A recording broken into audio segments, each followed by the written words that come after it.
தண்ணி வருது வீட்டுக்குள்ள செய்கிற மாதிரி இந்த இதில் தான் வருது. இங்கே பாருங்கள், வீட்டில் இருக்க எல்லாம் படுக்க இயலாது, ஒன்றும் இயலாது, எல்லாம் ஸ்கூலில் தான் இருக்கிறோம்.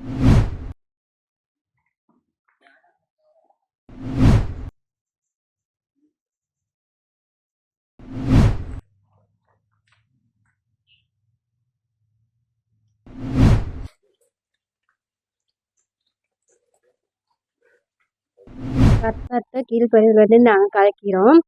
2012 எங்களுக்கு வீட்டு திட்டம் வந்துச்சு. இன்னும் வரக்காட்டி யாருமே செஞ்சு கொடுக்கல. இது 2வது டிப் நாங்கள் ஸ்கூலுக்கு வந்திருக்கோம். இது 2வது டிப் வந்திருக்கோம். வந்து இந்த டிப்பும் வந்து மந்திரிமார்கள்லாம் பார்த்து, போன டிப்பும் வந்து மந்திரிமாரெல்லாம் வந்து பார்த்துட்டு தான் போனாங்க. செஞ்சு தாரோம் எல்லாம் வந்து ஆளந்து எல்லாம் செஞ்சாங்க. கடைசி வரக்காட்டி வீடு கிடைக்கல. இது 2வது டிப் நாங்கள் ஸ்கூலில் இருக்கோம். இந்த பையனும் வந்தாங்க, செஞ்சு தாரேன்னு சொல்கிறாங்க. ஆனால் எங்களுக்கு செஞ்சு தரக்காட்டியும் நாங்கள் ஸ்கூல் விட்டு போகவே மாட்டோம். எங்களுக்கு இந்த டிப்பு வந்து ஒரு முடிவோட தான் நாங்கள் போவோம். ஆனால் இவ்வளோ இடத்துல காடு மண்டி எல்லாம் இருக்குது. எங்களுக்கு ஒரு காணி துண்டு கொடுக்க மாட்டேங்கிறாங்க. இங்கே வந்து துரையும் அப்படித்தான், எங்களுக்கு ஏஜ்லையும் அப்படித்தான் செய்கிறாங்க. துரைக்கிட்ட கேட்டாக்க துரை சொல்கிறாரு ஏஜில் தரேன்னு. ஏஜில் கேட்டால் இங்கே தோட்டத்தில் பாஸ் ஆகிருக்கு வீடு அப்படிங்கிறாங்க. ஆனால் இன்ன வரக்காட்டி யாருமே வந்து எங்களை பார்க்குறாங்களும் இல்லை. ஆனால் இப்போ தான் இந்த பையனை தான் வந்து செஞ்சு தரேன்னு சுவராக சொல்கிறாங்க. இந்த பையனை நாங்கள் வேலையை தொடர்ந்து செய்வோம்னு சொல்கிறாங்க. அதே மாதிரி எங்களுக்கு செஞ்சு கொடுத்தா போதும். எங்களுக்கு மறுக ஸ்கூலுக்கு எங்களை வர வைக்காதீங்க. இந்த பையனை எங்களுக்கு என்ன சரி முடிவு பண்ணி எங்களுக்கு வீடை கட்டி கொடுத்தீங்களா எங்களுக்கு போதும். எங்களின் குறை என்னவென்றால் 2016 எங்களுக்கு வீடு வசதி இல்லாமல் ஒரு ரயின் கேமரா இருக்கும். ரயின் கேமரா பெரிய மலைக்கு வந்துச்சுன்னு சொன்னாக்கும் வெள்ளம் பாதிக்குது. சுவர் 3 அடி 4 அடி ஊறி போயிருக்கு. வீட்டுக்கு தண்ணி கொப்பளிச்சு வருது ஊற்று. அதை நாங்கள் வைப்பரில் தள்ளி இயலாத பட்சம் பழைய துணிமணியை போட்டு பாவச்சு பிள்ளைகளையும் தூக்கி வச்சுக்கொண்டு நாங்கள் இவ்வளோ சிரமத்தில் இருக்கோம். நோய் நொடியும் பபா கிடைக்க இருக்கவங்க எல்லாம் சொந்தக்காரங்க வீட்டுக்கு அனுப்புகிறோம். இப்படியெல்லாம் இருக்கக்குள்ள நாங்களும் கை காவலைக்கு சொல்லி கை காவலை சொன்னீங்கன்னா வந்து ஸ்கூலில் பேசி கொடுக்குறாங்க, வந்து தங்குறோம். ஸ்கூலில் சாப்பாடுலாம் கொடுக்குறாங்க. மழை கொஞ்சம் நின்ற ஏக்கி வெயில் வந்த ஏக்கி எல்லாம் வீட்டுக்கு வரோம். அதுக்கு பாட்டு செஞ்சு தரம் செஞ்சாலும் இது வரையும் 2014 இதை வச்சு யாருமே செஞ்சு கொடுத்தது இல்லை. அதே நேரம் எங்களுக்கும் வீடு வாசலில் போன மரத்தில் நாங்கள் வந்து 14 பேர் ஒரு குடும்பத்துக்குள்ள 4 குடும்பம் சின்ன பிள்ளையெல்லாம் வச்சுக்கிட்டு அப்போ இட வசதி பத்தான்னு போயிட்டு ஒரு தாவக்காலிக்கு வீடு ஒன்று டெம்பரரியாக நாங்கள் அடிக்கணும். அதெல்லாம் உடச்சி வெட்டி எல்லாம் அநியாயம் பண்ணியாச்சு. பீரோ தகரம் எல்லாம் வெட்டிட்டாங்க. அதை உடைக்காமல் இருந்தாலும் அதில் போய் நாங்கள் 2 குடும்பம் நிம்மதியாக நாங்கள் இருப்போம். அதுவும் இல்லை. இப்போ நாங்கள் போயிட்டு ஸ்கூலுக்கும் வீட்டுக்கும் தான் அழைக்கிறோம். அப்போ இப்படி போக்கலாம். இந்த லைன் ஒரு நேரம் இடிஞ்சு போயிடுச்சுன்னு சொன்னாக்கும் நாங்கள் 30-40 பேர் இங்கே மையமாகுவோம். அதே நேரம் அரசாங்கம் என்ன செய்யுங்க, டோசர் அதை கொண்டு வந்து காணு மாதிரி வெட்டி எல்லாத்தையும் விரவு கட்ட அடுக்கி புதைக்கிறக்கா எதிர்பார்த்துக்கிறீங்க.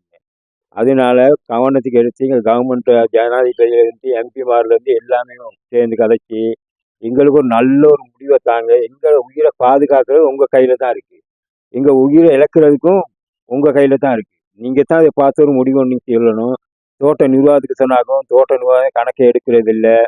அதே மாதிரி தோட்டம் வந்து ஒரு 300-400 ஏக்கர் தனி காடாக தான் இருக்குது. பூச்சிப்பட்டம் இருக்குது, எல்லாம் இருக்குது. அதில் வந்து ஒரு சின்ன வீடை கட்டினதுக்கே நாங்கள் இந்த அநியாயம் பண்ணாங்க தோட்டத்தில். அப்போ அதை உடைக்காமல் இருந்தாங்க நாங்கள் அதில் ஆக்கிட்டு நிம்மதியாக இருப்போம் தானே. அப்போ இதெல்லாம் கவர்மெண்ட் வந்து கொஞ்சம் பார்த்து எங்களுக்கு உங்களால் ஏண்ட உதவி எங்களுக்கு செய்யறதுக்கு முன் வருமாறு எங்கள் ஜனாதிபதி, அமைச்சர் அவர்கள், எங்கள் பிரதேச சபை இதிலேருந்து எல்லாமே எங்கள் அன்புடன் நான் கேட்டுக்கொள்கிறேன். எங்களுக்கு எந்த நாளும் தண்ணி வருது. மழை வர்ற காலமெல்லாம் தண்ணி வருது. வீடெல்லாம் வெடிச்சு. அப்போ அதனால நாங்கள் எந்த நாளும் எங்களுக்கு இப்படி இருக்க இயலாது. ஸ்கூலுக்கு போக சொல்கிறாங்க. ஸ்கூலில் வந்து இப்போ 2-3 பையனும் இருந்துட்டோம். இருந்து எங்களுக்கு ஒன்றுமே ஒரு முடிவு கிடைக்குதில்ல. எங்களுக்கு ஒரு வீடு கட்டித்தாரேன் ஸ்கூலில் வந்து இருந்தோன்னா எங்களுக்கு வீடு கட்டித்தாரேன் அப்படின்னு ரத்தட்ட பிரதேச சபை ஏஜி ஆஃபீஸில் வந்து சொல்கிறாங்க. ஒன்றும் எங்களுக்கு நடக்குதில்ல. அதனால எங்களுக்கு என்ன சரி ஒரு தீர்வு ஒன்று கொடுக்கணும். ரத்த ஸ்டேட்டில் தோட்டமெல்லாம் காடாக கிடக்கு. அதில் எங்களுக்கு ஒரு வீடு இவ்வளோ காடாக கிடக்குது. அதனால எங்களுக்கு அதில் ஒரு துண்டு இடத்த ஒதுக்கி எங்களுக்கு ஒரு வீடு கட்டி கொடுக்குறாங்களும் இல்லை.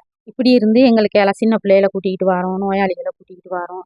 குடுகுடுப்புக்காரவங்க மாதிரி அங்கேருந்து இப்போ உடுப்புகளை தூக்கிட்டு வர்றோம். இங்கே வந்தவொடனே எங்களுக்கு சாப்பாடை கொடுக்குறாங்க. ஒரு 2 நாளைக்கு நிப்பாட்டி எங்களை அங்கே வீட்டுக்கே அனுப்பி விட்டுடுறாங்க. அப்போ அதிலே எங்களுக்கு காலத்துக்கும் இப்படி இருக்க இயலாது. அதனால எங்களுக்கு என்ன சரி ஒரு தீர்வு ஒன்று சொல்லணும். தண்ணி வருது வீட்டுக்குள்ள செய்கிற மாதிரி இந்த இதில் தான் வருது. இங்கே பாருங்கள், வீட்டில் இருக்க எல்லாம் படுக்க இயலாது, ஒன்றும் இயலாது, எல்லாம் ஸ்கூலில் தான் இருக்கிறோம். இதை இப்போ பார்த்து எப்படி செய்வோம், இதாக்கி சரி பண்ணி கொடுங்க. இங்கே பாருங்கள், பார்த்து இதெல்லாம் எப்படி இருக்குது. தண்ணி வீட்டுக்குள்ளெல்லாம் இருக்குது. இங்கே சரியான மாதிரி தண்ணி இருக்குது. இருக்கல படுக்க சின்ன பிள்ளைய வச்சு இருக்கவும் இயலாது.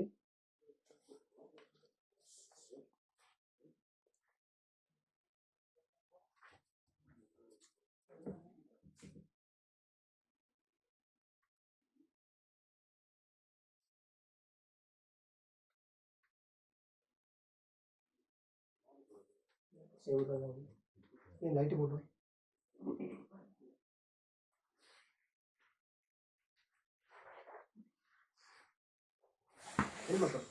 அதுதான் என்ன போட்டுருக்காங்க சொன்னாங்க. அந்த செவ்வொரு அங்கே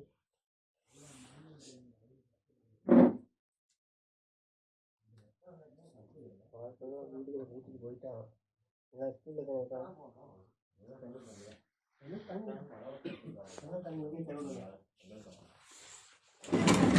எல்லாம் தண்ணிங்க கூடிக்கு வீட்டுக்கு எல்லாம் போயிட்டாங்க. போயிட்டாங்க.